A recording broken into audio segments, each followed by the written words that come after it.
sobre enfermedades priónicas.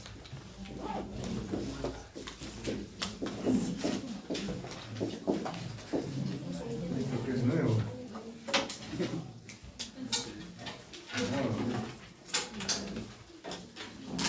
A ver con este. Es nuevo, ¿no?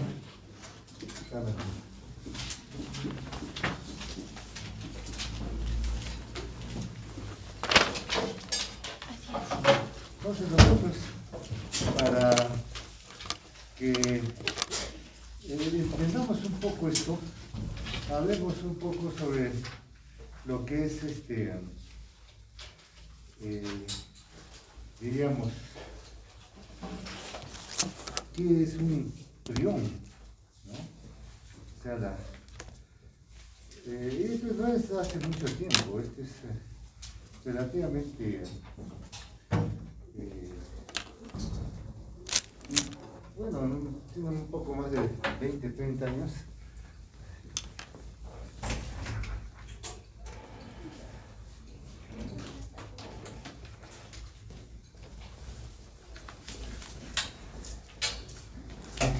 Entonces, hablamos de la proteína priónica, ¿no? Que es el componente principal es el prión. Y el prión no es ni un virus, ni una bacteria, ni un hongo, nada, pues es una partícula. Y nosotros, o sea, se trata de una glicoproteína, ¿no? Tiene un gen cromosómico localizado en el locus 20p13 en el ser humano, ¿no? No tiene ADN, eso es lo característico. Y entonces, y existen cepas priónicas, hasta 10 cepas. Lo curioso es que esto se puede encontrar en los alimentos. Y lo cocen en el alimento que se compra en Plaza Vea, no se muere, es una partícula que se puede infectar, ¿no? Entonces, se ha sugerido como causa el núcleo, un núcleo de generación que actúa a nivel de la disfunción del sistema ubicutina protosoma. Hasta ahí lo sabemos. Entonces, este prión puede causar enfermedades. Si nosotros queremos hablar ya de definición, podemos mencionar de que es un trastorno neurodegenerativo que transmisible en mamíferos y que compromete las funciones cognitivas, motoras. O sea, al final el paciente tenía con demencia y movimientos involuntarios. Si nosotros hablamos un poquito de la introducción, ¿cómo es que se produjo esto? Estos fueron científicos que fueron a Nueva Guinea y allá llaman el gurú. O sea, me estoy refiriendo al canibalismo. Entonces allá se encontró en el ritual, o sea, donde comen carnes de humanos, ¿no? Comían y se infectaban. Y terminaban estos pigmeos con movimientos involuntarios y demencia, ¿no? Se habló de enfermedades virales lentas en un primer momento, estamos hablando de inicios del siglo XX. Entonces ahí donde hablamos de Prusiner. Prusiner en el 1982 ha sido el que descubrió esto, por eso lleva su nombre de enfermedad priónica. Entonces le dio el nombre antiguo de prión. Entonces, ya en 1936 se habló del escape en ovejas, el 69 sobre la tembladera de los corderos, y en el 85 se hablaba sobre las vacas locas, ¿no? Allá en Inglaterra. Las vacas comenzaban a temblar. Y si hablamos un poco de la epidemiología,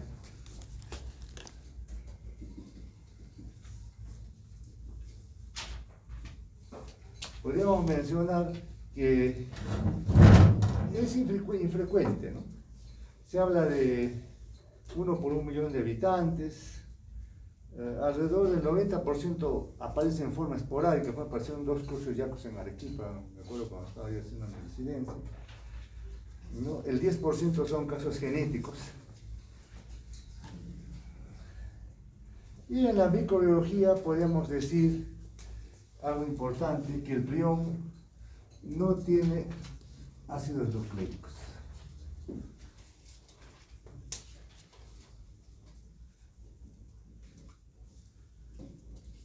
Como decíamos, portadores de la infección.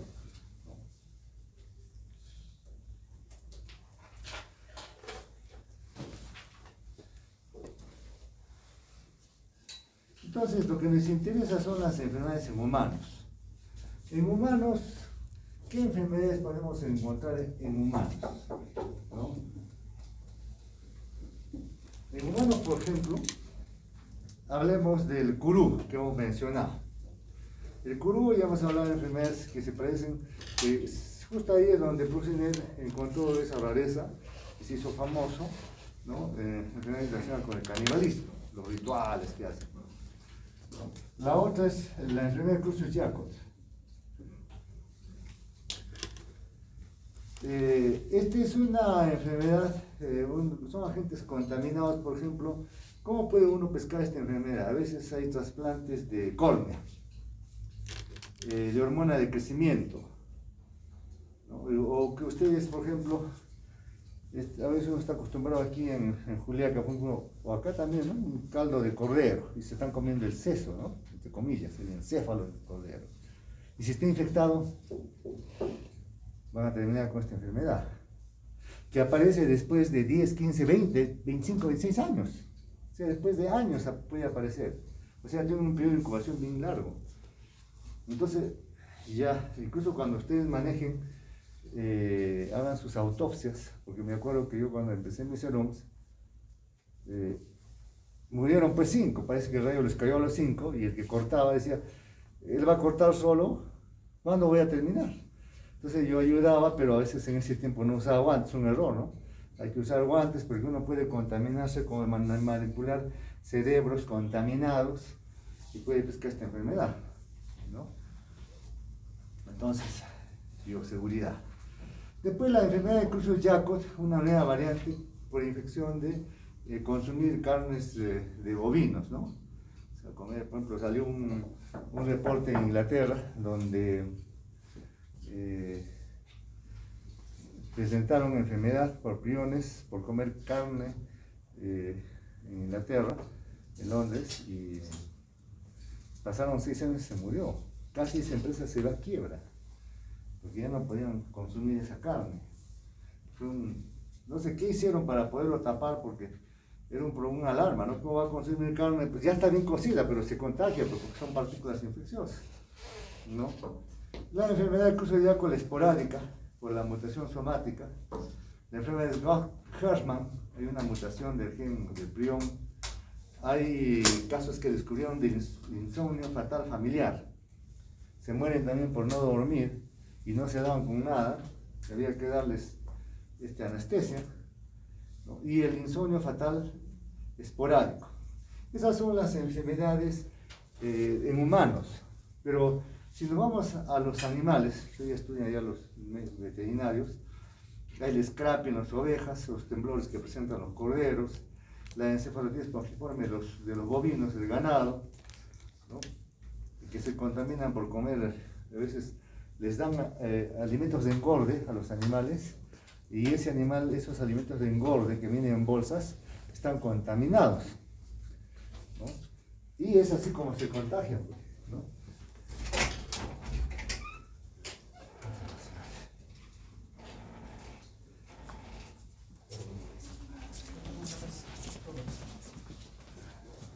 Entonces es así como se contagian las personas por consumir esta carne. Ahora ustedes se van a preguntar, cuando ven a esas carnes deliciosas, hermosas, que están ahí en Plaza B, en estos grandes mercados, que vienen del extranjero probablemente, ¿consumirán esa carne? Pueden tener, pero no sabemos, ¿no? Y de acá a 20 años comienzan a tener movimientos involuntarios.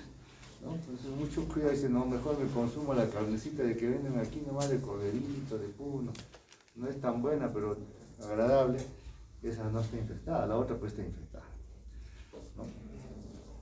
Entonces hay una enfermedad caquestizante del ciervo,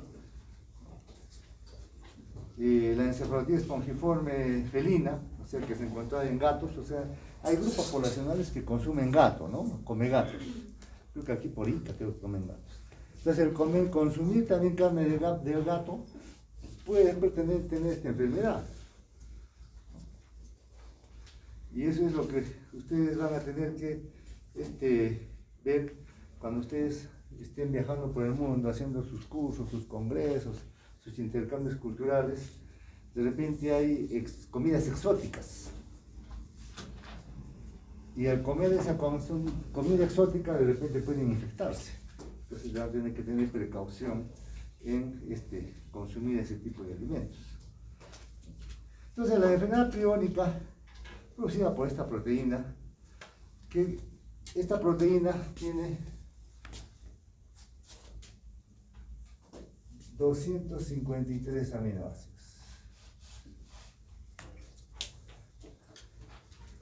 En el hombre, ¿no? Consta. En Estados Unidos, por ejemplo, hay un reporte donde descubrieron 2000 casos. En el 2000 informaron que encontraron 400 casos. Dijeron, hay una incidencia de 1 por 100.000 habitantes. Acá en el Perú no sabemos. Hay algunos casos reportados, porque pueden ser que se mueran y tienen otro diagnóstico de defunción, pero han fallecido por esta enfermedad. No sabemos. Ese caso que reportaron en Arequipa fue estudiado, mandaron la muestra a Estados Unidos, fue investigado para presentarlo como un reporte de investigación. Pero nosotros no tenemos reportaje de muchas enfermedades.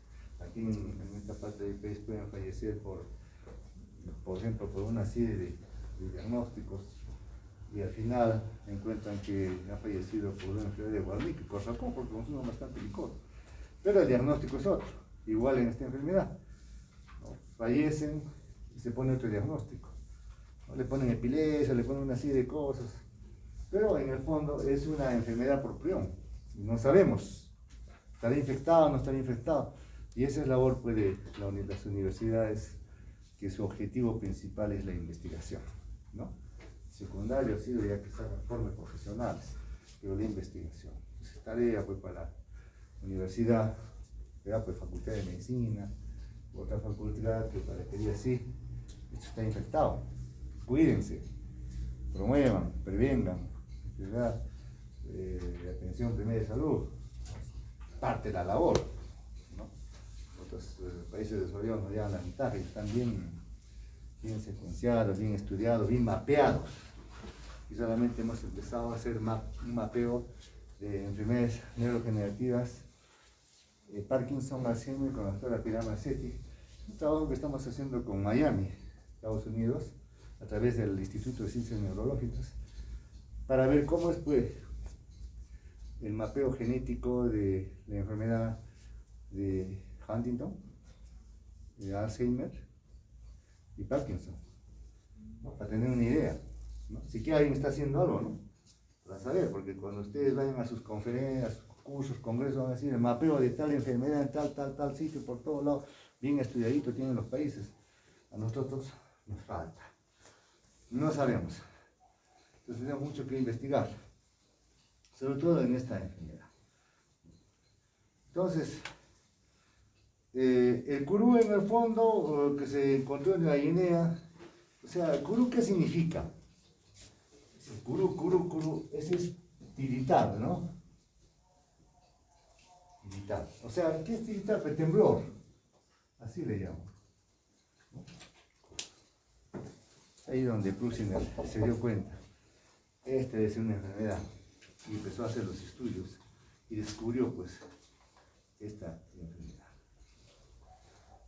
Entonces, ¿cuál es de todas estas enfermedades biónicas la que valdría tener en consideración, porque es la más frecuente, la más numerosa? Es la enfermedad de Creutzfeldt-Jakob.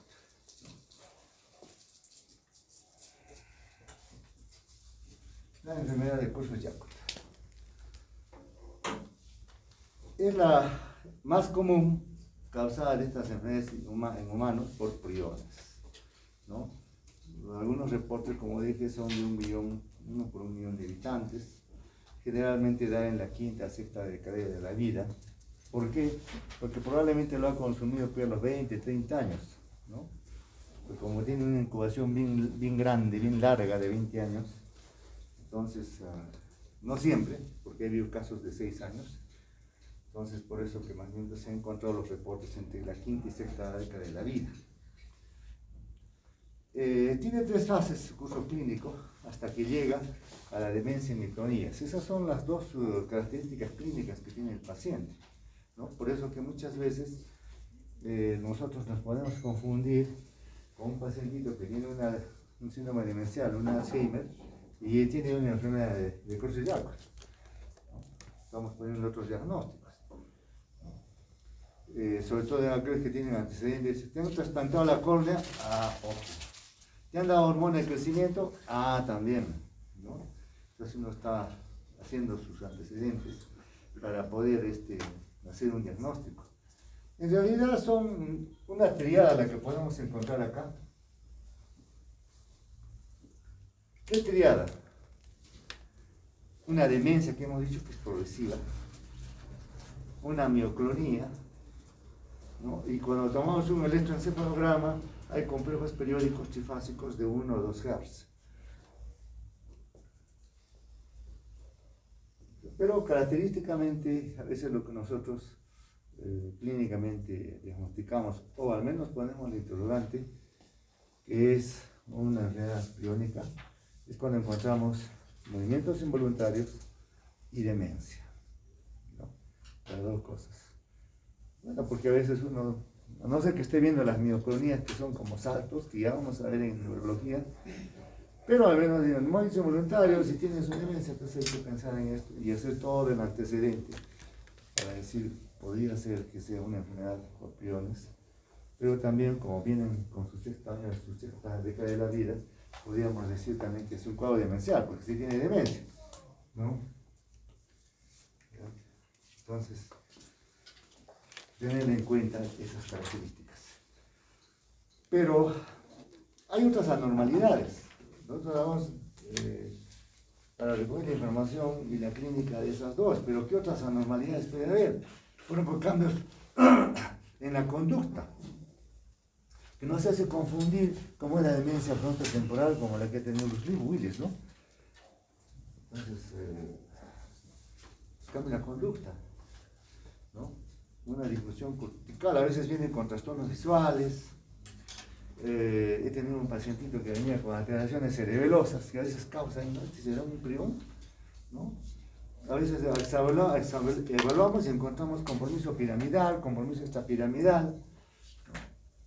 O sea, encontramos disfunción en la motora neurona inferior. Y cuando ya el paciente avanza, ya en las fases tardías, vamos a evaluar un pacientito que tiene un mutismo aquinético. ¿Qué se define mutismo aquinético? El paciente está rígido, no se mueve, nada. Y mueren a los 2 años, generalmente, desde que empezó eso. Ahora, también hay otra variedad, como es la enfermedad de Gerstmann-Straucher, ¿no? Esto lo ha descubierto un investigador, una familia austriaca. El paciente presentaba disartria, ataxia, demencia, signos piramidales, extrapiramidales, ¿no? Es autosómica dominante porque hay un gen de promedio.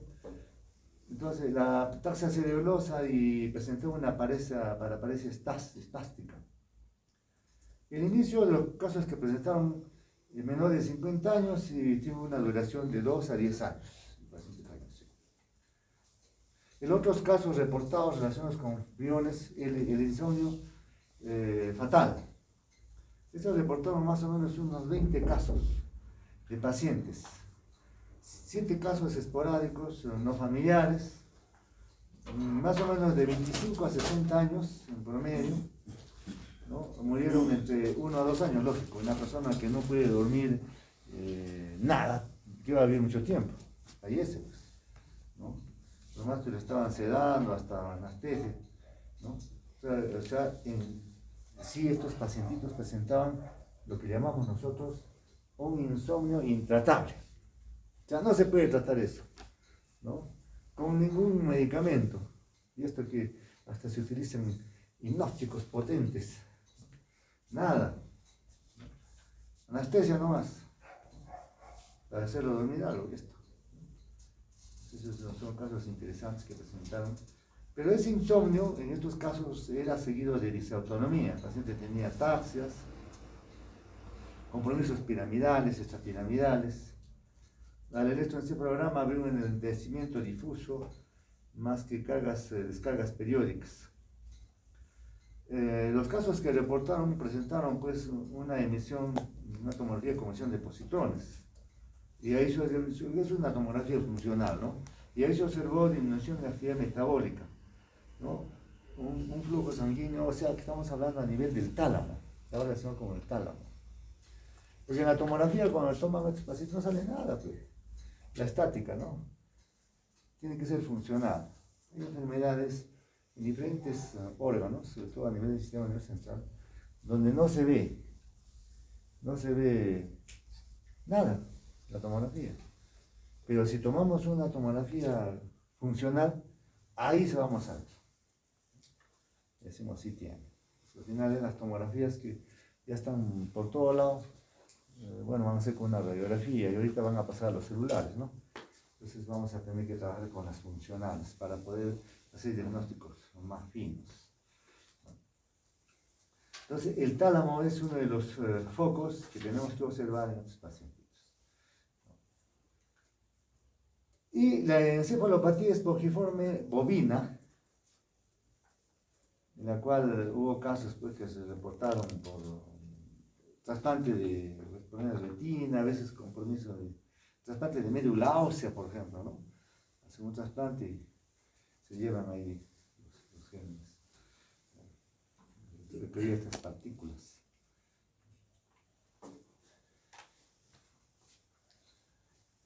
El diagnóstico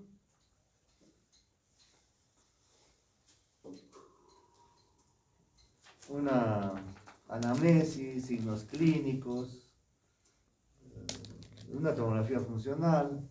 A veces las resonancias magnéticas se están utilizando, pero las de alta resolución, 0.5 Tesla, 1 Tesla, depende de 1.52 Teslas para arriba puede verse con ampliación alguna lesión a nivel del tálamo, que nos podría decir si se está relacionado con los huecos celíacos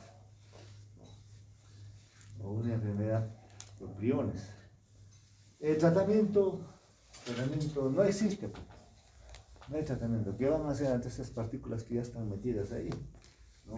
Pero lo que sí puede hacerse es prevención, ¿no? Se puede prevenir y es ahí donde ustedes trabajan. Perdón. Sí, aló, buenas tardes.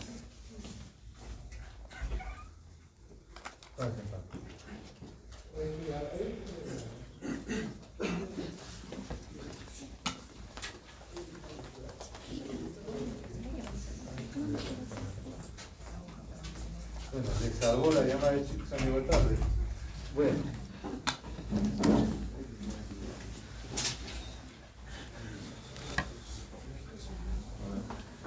Bueno, cuando yo estaba haciendo mi especialidad del siglo pasado, esto fue una novedad.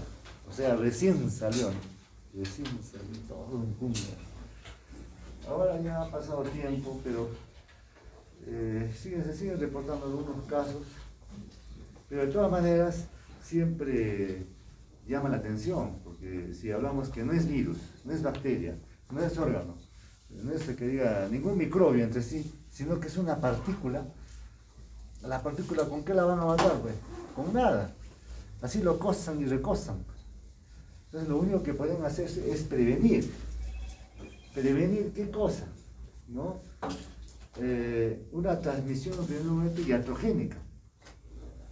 ¿De quién están haciendo el trasplante de médula ósea, de córnea, dándole tratamiento de hormona de crecimiento, todos estos? ¿De quién? Le han hecho tratamiento y al final le han dejado un prión ahí, ¿no? Entonces, evitar eso. Ahora, las intervenciones neuroquirúrgicas, tomar las precauciones del caso. Luego, también las transfusiones de eritrocitos pueden llevar pues estas enfermedades, ¿no? Y lógicamente evitar el consumo de alimentos que puedan tener priones. Hay grupos poblacionales donde no comen carnes rojas, porque en su lema está: ¿por qué va a comer carne de un animal que está muerto? Bueno, de alguna forma, no es que ellos sepan, probablemente, o puede ser que sepan en parte, que puede traer enfermedades y consumir esas carnes. Y ahora ustedes ya saben que estos alimentos cárnicos, que sobre todo vienen de otras partes, donde dan alimentación con bolsas, ¿no? Le dan cantidad de alimentos de engorde al ganado para que tenga buena carne y pueda, ¿no?, exportarse. ¿Pueden tener partículas gaseosas? Puede ser, no se sabe. Lo cierto es que al estar consumiendo estas carnes pueden terminar con una enfermedad por priones. Y si estamos hablando de prevención, lo mejor sería no consumir. Y si alguna vez consumimos, sí, pues puede ser un animal de acá que pensamos que no esté infectado, ¿no? Entonces es más probable que aquí no haya infección. No sabemos también, pero es probable. Más que los que vienen de afuera, porque afuera pues le dan su alimento de engorde, y ese engorde, esos alimentos pueden tener, pues, pueden infectados. Entonces, en todo caso, queda el estar indicando la prevención para evitar después de muchos años tener esta enfermedad, ¿no? Bien.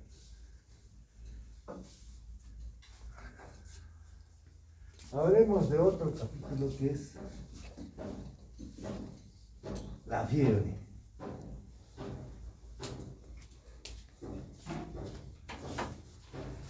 Algunos países que hacen investigación, por ejemplo, Londres tiene Estados Unidos, y aquí también uno hace en Brasil. Si uno va a Brasil, a un centro de investigación de relación, usted va a encontrar todo 1, 2, 3 pisos que hacen trabajo de investigación, solo fiebre. Tanto llega, tanto hay que ver ahí, y se sigue investigando, aunque pequeñas cosas, pero se sigue investigando. Entonces, hablamos de la regulación de la temperatura y la patogenia de la fiebre.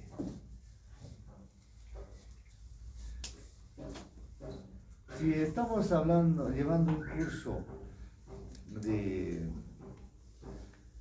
infectología, es lógico que se hable y se mencione o se conozca sobre la fiebre, porque si este paciente tiene infección, en un alto porcentaje que va a tener fiebre, ¿no? Entonces, al haber fiebre en un paciente, ya ustedes están poniendo ahí síndrome infeccioso, síndrome febril. Si hablamos de la termometría clínica y algunos aspectos sobre la visualización anatómica, podríamos decir que el cuerpo humano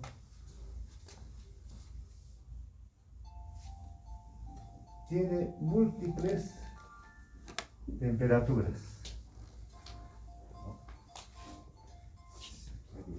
Aló, buenas tardes.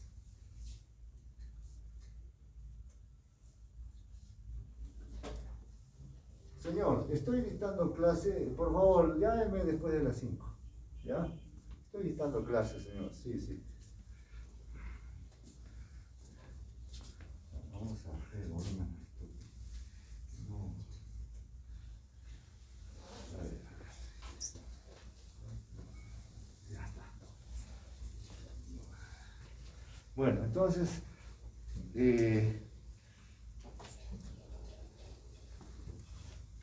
por eso es que es importante saber qué parte, dónde tomamos la temperatura para saber de qué estamos hablando, pues, ¿no? Por ejemplo, a veces tomamos temperatura a nivel axilar, a nivel oral, a nivel rectal. A ver, su compañerita, a nivel axilar, ¿cuánto tiempo le deja el termómetro? Como mínimo. 5 minutos. A nivel oral, ¿cuánto tiempo? ¿Cuánto? A nivel rectal, entonces van a decir 1 minuto, otros dicen 30 segundos. Y lógicamente a nivel rectal es la más verídica que podemos tener. Porque muchas veces cuando ustedes van a estar viendo rotando en los hospitales, axilar no tiene fiebre. Ya han puesto un termómetro por ahí. El paciente está consciente de frecuencia cardíaca, 110. A ver, señora, toma el rectal. Está volando como 38 centímetros, ¿no? Entonces, tenemos que estar. Y nos cambió todo el diagnóstico, ¿no? Entonces, a veces tenemos que ser lo más exactos posibles para ver si este paciente tiene fiebre o no tiene, ¿no? Entonces, la temperatura rectal en sí nos proporciona una aproximación fiable de la temperatura interna si el paciente está en una palabrita que decimos acá, equilibrio térmico. Eso es importante, que haya un equilibrio térmico para nosotros tomar en cuenta esta temperatura rectal. ¿Ya? ¿Por qué? Por ejemplo, un paciente que está en shock, ¿no? La perfusión del recto puede alterarse mucho.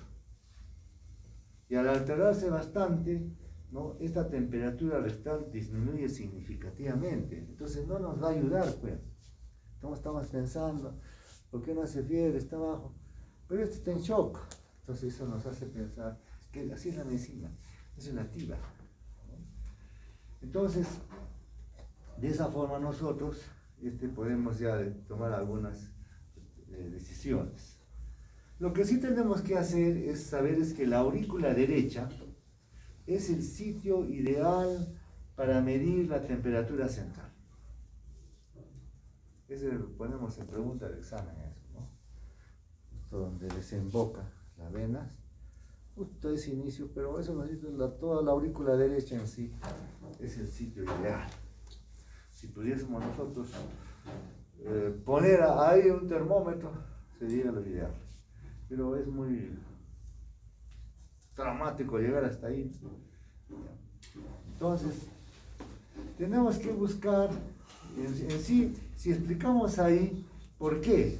Porque ahí ese lugar representa el nexo en el que se juntan la sangre venosa procedente de todas las regiones anatómicas del cuerpo. Entonces, esa es la explicación, ¿no? Uno dice, ¿por qué es la aurícula derecha? Justamente porque se juntan las sangres. Sin embargo, ¿no? Puesto que hemos dicho es inaccesible, o sea, no podemos llegar ahí, ¿no? Entonces podemos tomar en otros lugares. Por ejemplo, ¿qué hacemos? Tomamos el recto, ¿ya? ¿No? Nos acercamos a algo, ¿no? Podemos tomar también la temperatura esofágica, nos acercamos. La vesical. Entonces, para acercarnos a la aurícula derecha, algunas clínicas, por ejemplo, utilizan la temperatura tomando en la membrana timpánica. También se aproxima, ¿no? Puesto que la membrana timpánica es permeable por una rama tributaria de la arteria que irriga el centro termorregulador del cuerpo.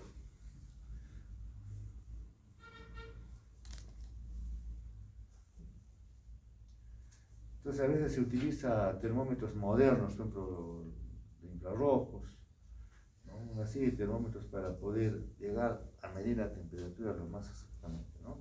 Algunos utilizan también unas cintas a nivel frontal, pero a nivel rectal o timpánico es lo que podemos usar y estamos usando.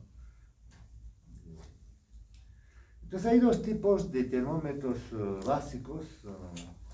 Son termómetros infrarrojos, los que utilizamos en la membrana timpánica, que es un tipo que detecta la energía radiante, ¿no? Emitida por la membrana timpánica. ¿no? Y parte del conducto auditivo, ¿no? Eso van a ver ustedes cómo trabajan en algunas clínicas que utilizan ese tipo de temperatura. Porque, lógico, la clínica dice, no, está poniendo el termómetro a un pacientito particular que paga su dinero en el resto, un poquito de pudor, ¿no? Dicen, no, a nadie le va a gustar, pues. Entonces las clínicas cuidan eso, el oído, ¿no? Delicadeza, ¿no? Entonces el paciente, el paga su dinero, se vuelve a ir a esa clínica, es la forma de también llamar clientela, paciente, por ejemplo. ¿No? Entonces, también hay que ver la temperatura central, o sea, la temperatura de la sangre a nivel pulmonar, ¿no?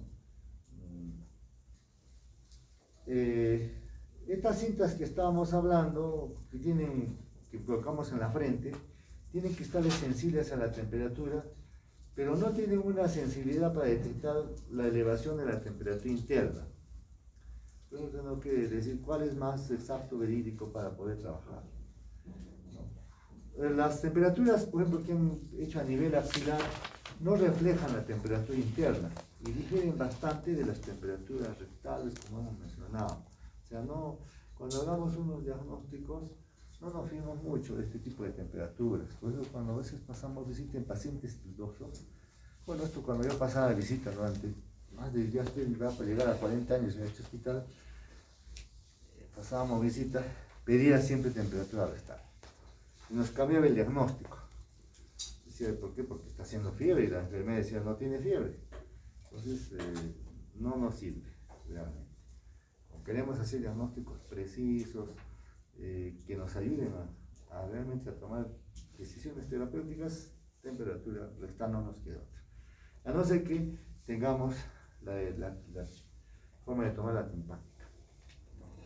Y de esa forma, podemos hacer algo. Pero todavía nos puede servir la oral, ¿no? La oral. Es el rectal un poco incómodo. Si van al hospital y dicen, no tenemos termómetros rectales, pero oral sí le podemos tomar. Eso sí nos puede ayudar. ¿Y qué variables fisiológicas podemos encontrar? ¿No? Entre las variables fisiológicas,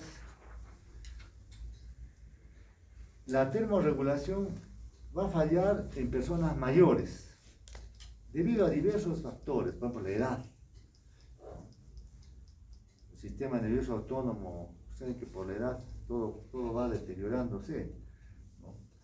También cuando hay ovulación en la dama, ¿no? En la mujer, 0.5 puede variar la temperatura corporal.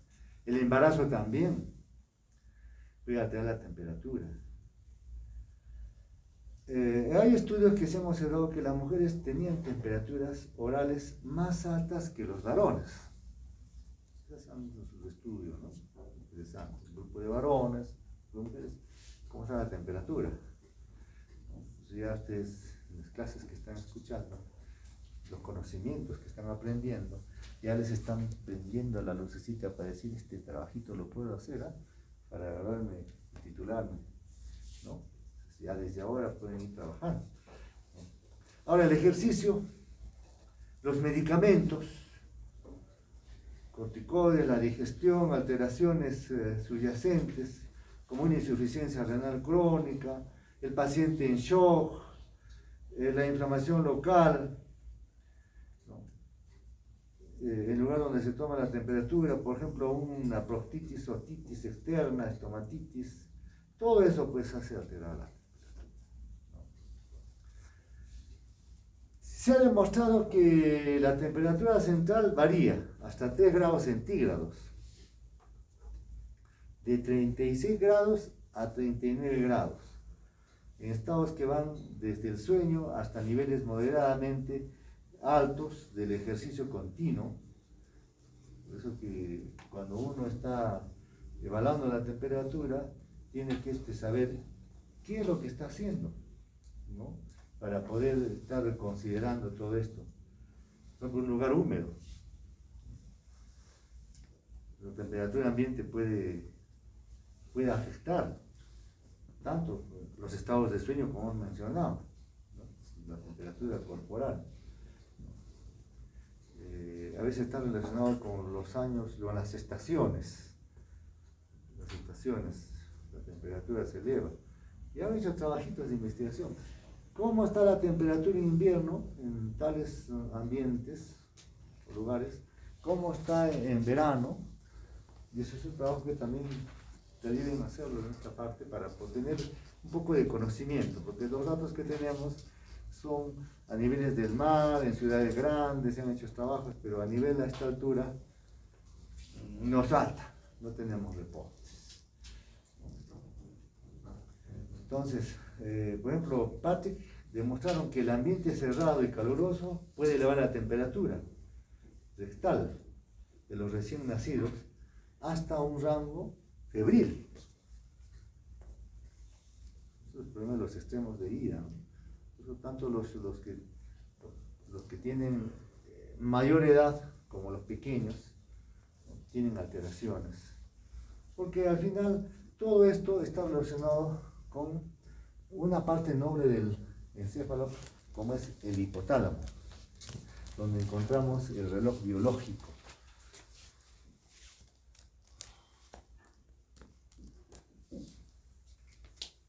Que tiene que ver con la regulación de la temperatura.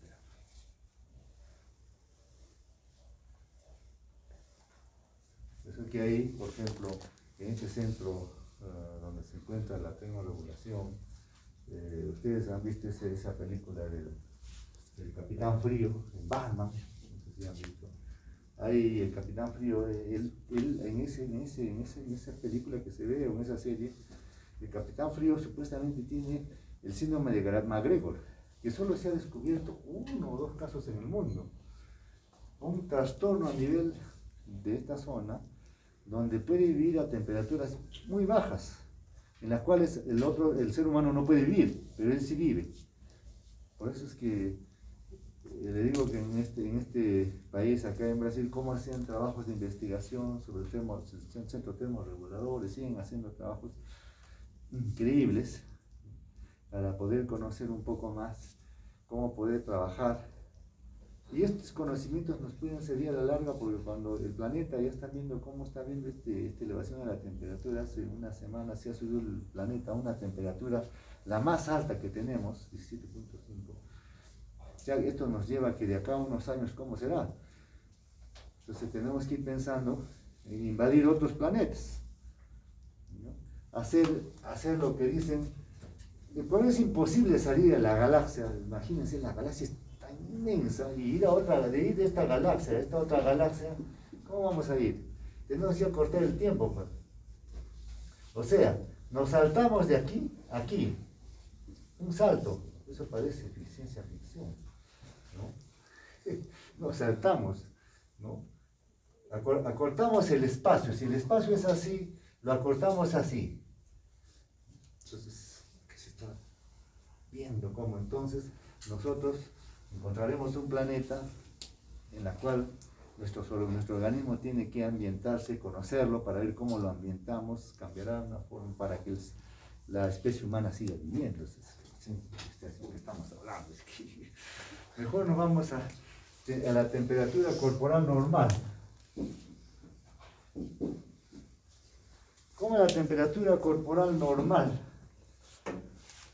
Lo normal, ¿cuánto es? Ustedes ya saben que es 37 grados. 37. Promedio, ¿no?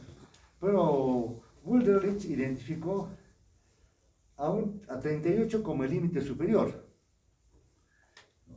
de la temperatura corporal normal. Uno dice 37.9, exactamente ahí, ¿no? En sus pacientes registraron una temperatura superior, ¿no? Superior a 38 ya como fiebre. Pues ya, hasta 37.9 podría considerarse normal, dicen el rango. ¿Dónde está? ¿En qué lugar? ¿Verano? ¿Qué ambiente cerrado? 38 para arriba, ya es fiebre. ¿Pero dónde?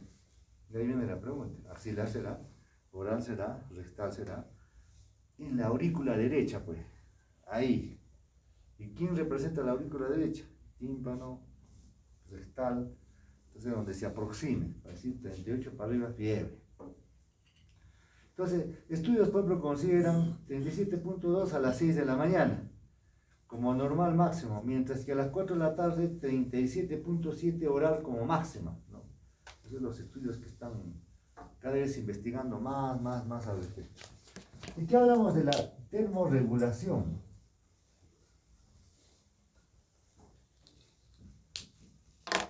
Entonces, todo esto de la fiebre tiene que ver mucho pues, con el cerebro, con el encéfalo.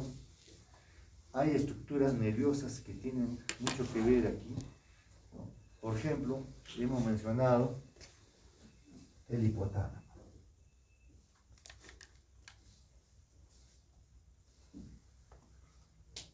Es una zona vital. Que haya una isquemia cerebral acá. Imagínense, el hipotálamo está irrigado por vasitos pequeños.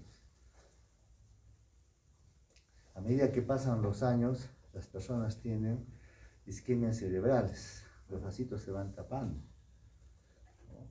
Y imagínense que un vasito se tape ahí.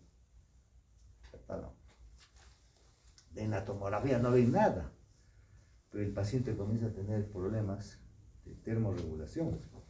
Está en una zona vital. Y nadie acierta nada. Mándalo a un neurólogo a ver qué solución, a ver qué cosa es. Pero tiene trastornos de ese tipo. Y así puede haber isquemias en diferentes partes del cerebro que pueden repercutir y traer diferentes trastornos neurológicos, etcétera, etcétera. Pero es una zona vital que tiene que ver con el centro termorregulador. Entonces puede tener una fiebre de origen central.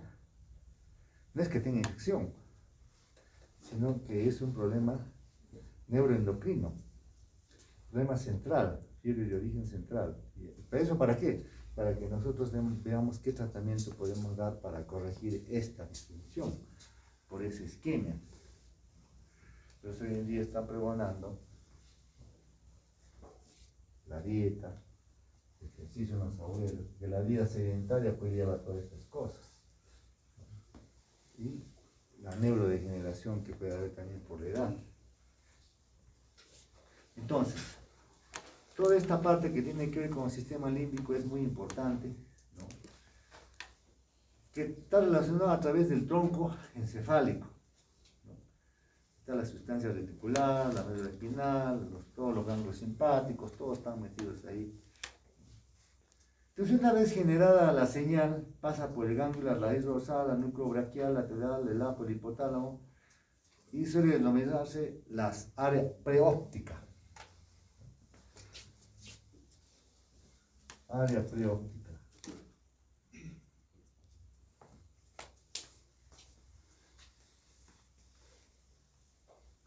Y comprende pues la cara lateral y medial, ¿no? De esta área preóptica. Estamos hablando del hipotálamo anterior y el septum. Entonces, las señales generadas por las neuronas sensibles al calor empieza la señalización aferente mediada por el hipotálamo, ¿no? Dorso medial. Y el núcleo pálido y del rafe anterior, que en última instancia producen pues una respuesta efectora, que se traduce en ¿qué? En escalofríos, ¿no?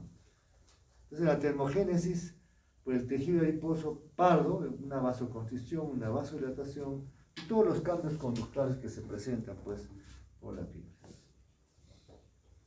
Entonces, sí, ¿cómo se genera pues la fiebre entonces? Una generación de la fiebre.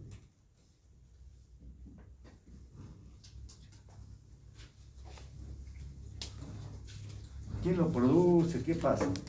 Entonces, algunas sustancias afectan la regulación de la temperatura,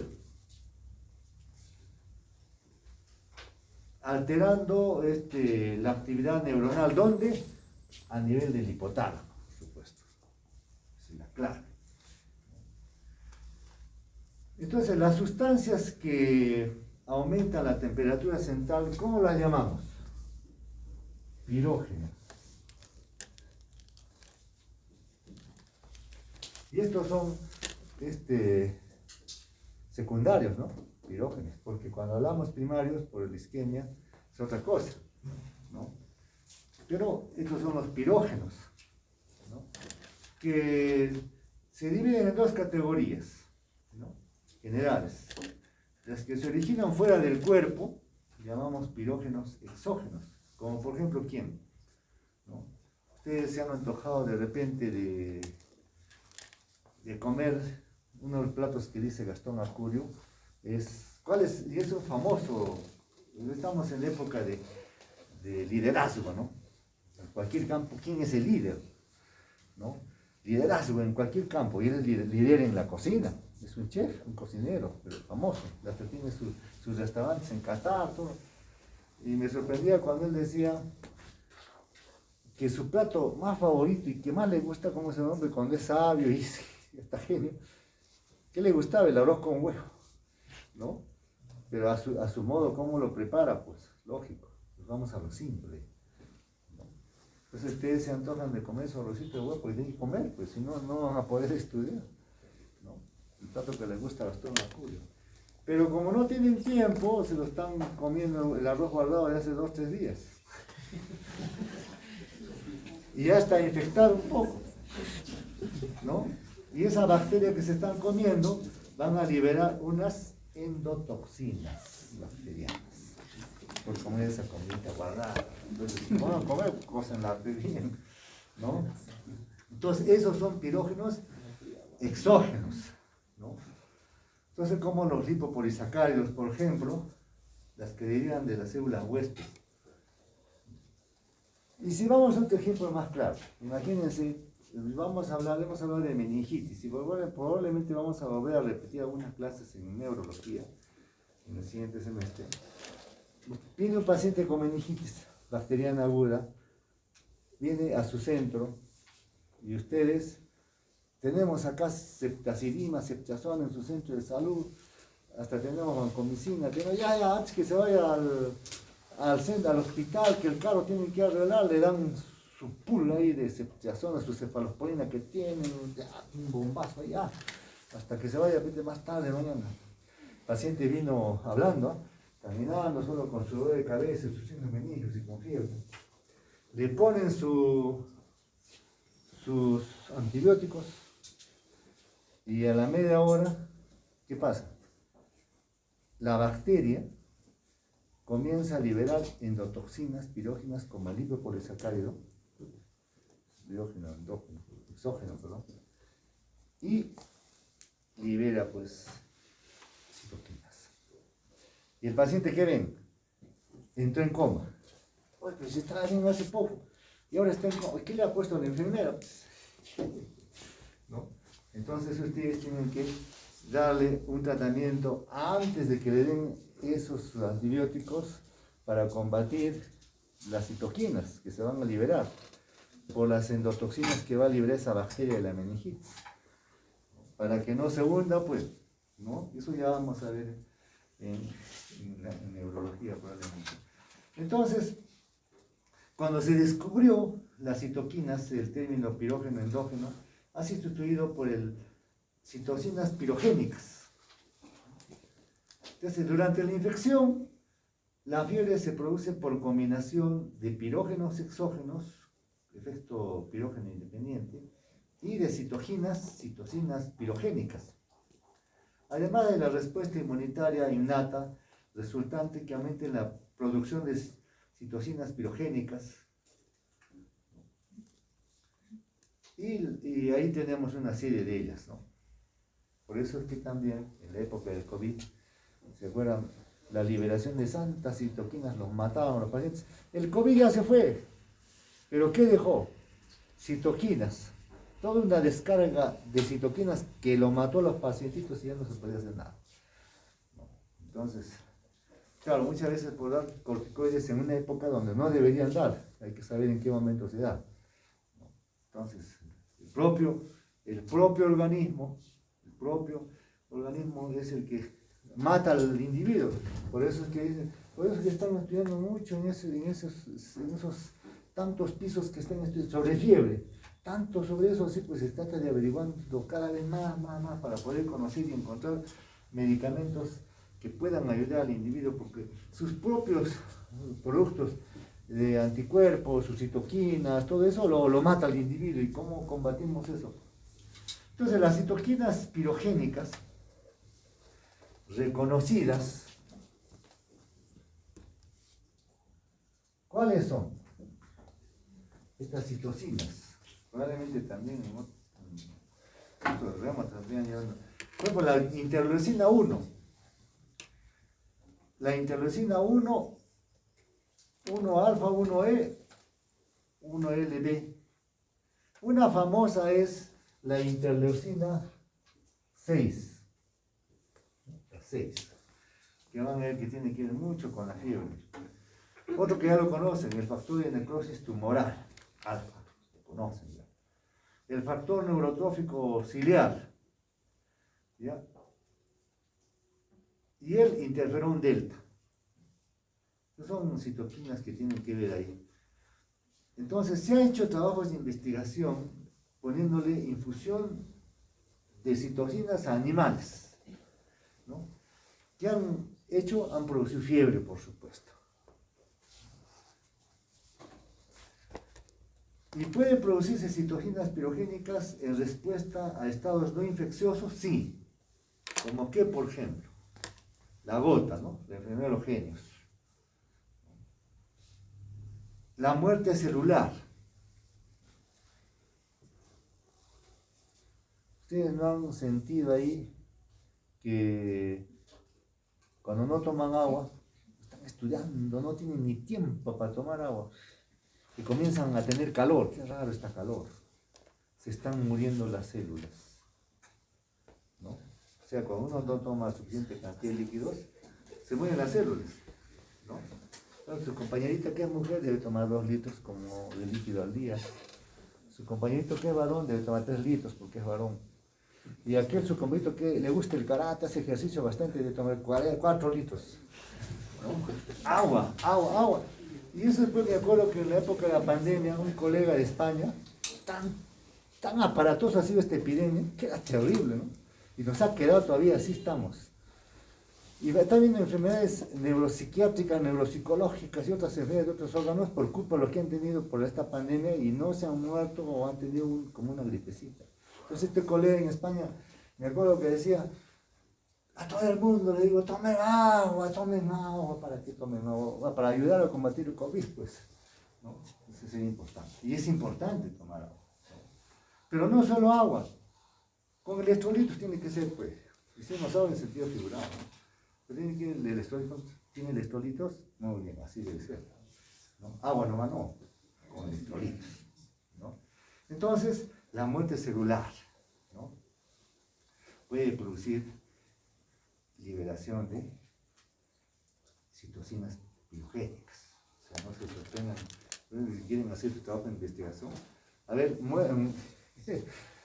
no tomen agua varios días, ¿cuántos días? Pero cuidado, puede haber taponamiento renal. Y después se han llegado a 38,5 de temperatura. Era cierto lo que dicen los trabajos, pero con daños renales, ¿no? Entonces, una vez liberadas las citocinas pirogénicas, ¿no? Tienen una semivida intravascular corta, ¿no? Entonces, los mamíferos pequeños, los picos de fiebre inicial, finalmente son provocados por estos liposacáridos que hemos visto, con la producción de una prostaglandina que tiene que ver aquí, que es la prostaglandina E2. La prostaglandina E2 es muy importante, que tiene que ver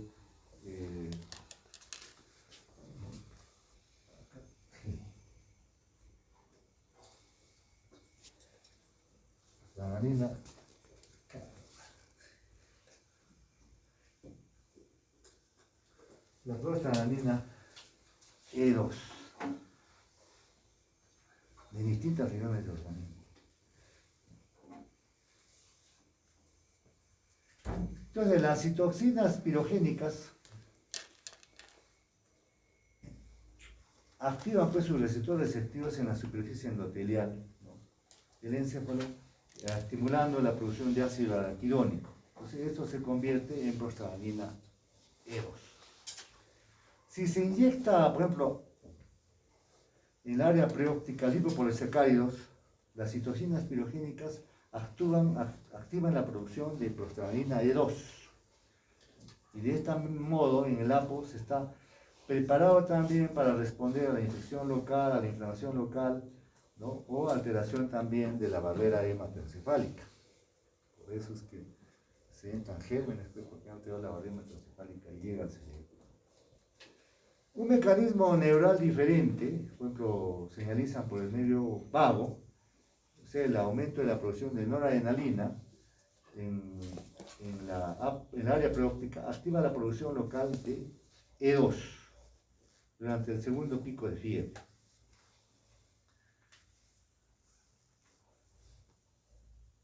La respuesta de la fase aguda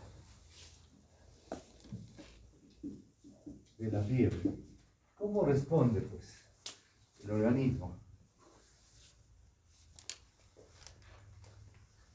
Una subida de la temperatura interna, mediada por citocinas, es solo uno de los muchos rasgos de la respuesta febril. Hay otras reacciones fisiológicas que en conjunto llamamos respuesta aguda. Esta respuesta en la fase aguda está mediada por una serie de citoquinas pirógenas que actúan en una respuesta térmica. Estas reacciones comprenden en lo siguiente: alteraciones del comportamiento, alteraciones fisiológicas, alteraciones bioquímicas y alteraciones nutricionales del huésped. Veamos algunas de estas, por ejemplo. Las reacciones fisiológicas. ¿Qué reacciones fisiológicas podemos mencionar aquí que se producen por esta respuesta, ¿no? El organismo responde a esa fiebre. Hablemos de los cambios neuroendocrinos. Por ejemplo, el paciente tiene fiebre, puede llegar a la somnolencia, tiene anorexia, ¿no? Hay un aumento de la secreción de hormona liberadora de corticotropina, o sea, la corticotropina que tiene con el cortisol, aumento de la arginina, vasopresina, descenso de la producción de factores de crecimiento, insulina tipo 1 y aumento de la presión suprarrenal de catecolaminas. Cambios hematopoyéticos. Los cambios hematopoyéticos podemos mencionar, por ejemplo, anemia. Pero esto se produce en enfermedad crónica. Por ejemplo, hay fiebre de origen indeterminado cuando seguramente han visto con algunos profesores, más de 15 días, terminan con anemia, ¿no? Leucocitosis, trombocitosis. Los cambios metabólicos que puede haber por esta fiebre. ¿Qué cambios metabólicos? Podemos mencionar pérdida del músculo, o sea, sarcopenia, ¿no? Ahí, o sea, hablamos de lo que se llama balance nitrogenado negativo. Descenso de gluconeogénesis. Cuando ustedes, por ejemplo, si van a estudiar, bueno, en medicina sí se estudia bastante, porque es así la carrera y seguramente que a ustedes les gusta estudiar, si no, no estarían pues estudiando esta carrera, ¿no? Entonces, si van a estudiar toda la noche hasta las 2 de la mañana, y 2 de la mañana y 15 se vuelven a levantar, solo a dormir 15 minutos. Bueno, no exageremos, el cerebro necesita dormir para agarrar el sueño REM, y el sueño no REM 4 horas como mínimo, sin despertarse. Si se despertaron ya se malogró. Entonces, para agarrar el sueño REM y no REM, llegar a la fase 2 del sueño no REM, como deben los niños, ¿no? A ver, despiertan, ¿no? Se reniegan, hay un sueño más profundo aquí, ¿no? Y el abuelo, cualquier ruido ya se levantó, sueño superficial, ¿no? Entonces, el sueño es muy importante. Entonces, si ustedes van a tener que estudiar mucho, tienen que combinarlo 3 veces, 4 hasta 5 veces, si no van a tener un balance nitrogenado negativo, ¿no? Bueno, entonces también hay osteoporosis, ¿no? Aumento de la lipogénesis hepática, aumento de la lipólisis, descenso de la actividad de la lipasa, hasta terminan con caquexia. O sea, ¿por qué tanta fría anda quemándolo todo? Pues. Cambios hepáticos, ¿no? Aumento del óxido nítrico, sintetasa, cambios en elementos plasmáticos no proteicos. O sea, hay todo un cambio a nivel de todas las células del organismo. Los estímulos capaces de inducir una respuesta aguda comprenden infecciones bacterianas y en menor grado las víricas, pero también no olvidemos los traumatismos, los tumores malignos, las quemaduras, los infartos de los tejidos, estados inflamatorios inducidos, los mediados por el sistema inmunológico, el ejercicio extremo, el parto. También existen evidencias de que las depresiones intensas, por ejemplo una esquizofrenia, y las tensiones psicológicas pueden producir una respuesta de esta fase aguda. No es tan complejo. Y finalmente, los antipiréticos endógenos. Los antipiréticos endógenos, tendríamos que la respuesta febril es una respuesta fisiológica regulada en la cual la temperatura se mantiene en un rango específico como hemos mencionado, ¿no? El límite superior casi nunca supera el 41 grados, porque si supera un paciente que llega a los 42 grados puede morirse, ¿no? Aunque algunos llegan, ¿no? ¿Ya? O sea, hablamos de la hipertermia maligna por utilizar, por ejemplo, un neuroléptico. Es mucho cuidado con utilizar neurolépticos. Hacen una hipertermia maligna, el paciente puede fallecer, tiene que entrar a UCI, ¿no? Entonces, las neuronas termosensibles están incluidas por varias sustancias endógenas, en algunas de las cuales parecen funcionar como antipiréticos endógenos. Una sustancia es la arginina vasopresina. Por ejemplo, hicieron trabajos con la hormona estimulante de la melatonina, que es otro neuropéptico con una actividad antipirética endógena pero potente, ¿no? Cuando se administra centralmente esta hormona estimulante de los melanocitos, es 25.000 veces más potente como antipirético que el paracetamol. Eso es lo que el trabajo que están haciendo ahí en investigación, para tratar estas hipertermias malignas, ¿no? Porque son incompatibles con la vida a veces, el paciente fallece, ¿no? Los glucocorticoides y sus inductores, como la hormona liberadora de corticotropina, la corticotropina, inhibe la síntesis de citocinas pirogénicas, ¿no? Como la interleuquina 6, el interferón alfa, ¿no? Y es lo que utilizamos para combatir esto, ¿no? Glucocorticoides. La hormona liberadora de tirotropina es el factor antipirético esplínico, ¿no? Que también se utiliza. Cuando nosotros finalmente hablamos de tratamiento, ¿qué tratamiento damos? Antipirético. Lógico que si la bacteria está produciendo una febrícula, 37, 38, 38,5, si lo van a bajar la temperatura están haciendo un favor, pues, ¿no? Eso se maneja ahí con medios físicos, ¿no? Pero no se conoce muy bien el beneficio realmente de la reducción de la temperatura. Se sigue estudiando, ¿no? Se ha observado, por ejemplo, en voluntarios sanos que reciben temperaturas internas de 42 grados durante periodos de 4 horas sin efectos de daños aparentes, ¿no? Pero que más horas ya puede haber daños irreversibles. Pero esos son voluntarios que han querido hacer experimentos, ¿no? Parece que un aumento moderado de la temperatura interna en algunos pacientes podría ser muy nocivo, ¿no?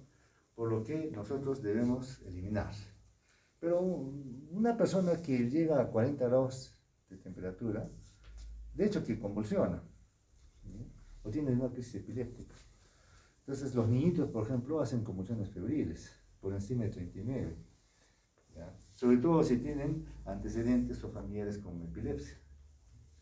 Entonces, pero no permitir que llegue ahí porque puede producir daño, ¿no? Para eso se baja la temperatura, ¿no? Bueno, los medicamentos que pueden usar, corticoides, aspirina, los AINES, etc. Bueno, Yo creo que continuamos el día jueves, ¿no? A la misma hora. ¿Ya? La hojita, por favor. Si bien tan amables. La hojita. Ahí está. Listo. Bueno, hasta luego.